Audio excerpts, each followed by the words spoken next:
نداری. کل او غم و گذشت، حالا نوبت خوشیت است. او زندگی توست افسون. میفهمم صدای من بشنوی. افسون ما اینجا کنار تو هسته. خواهش میکنم ما رو تنها نمان. مادر و پدر ما تنها نمان.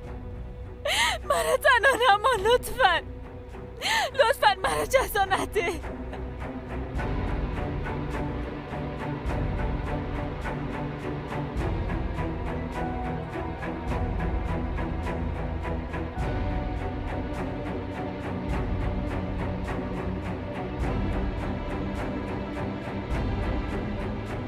افسون خواهش میکنم افسون، لطفاً چشمایت باز کن. افسون ازت خواهش میکنم.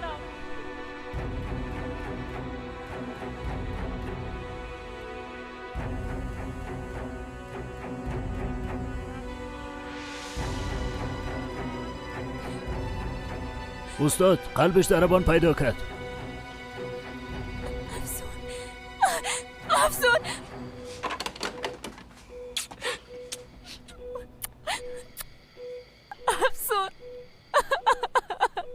افسون دوایش رو تزریق کنین، حالا زود باشین، عجله کنین. افسون با حال تادی برگشت. خواهرم افسون.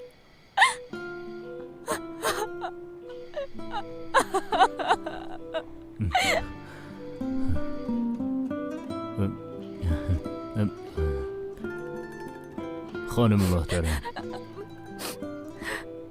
لطفاً اجازه بدین ما متوجه مریض خود باشیم، شما در بیرون منتظر باشین.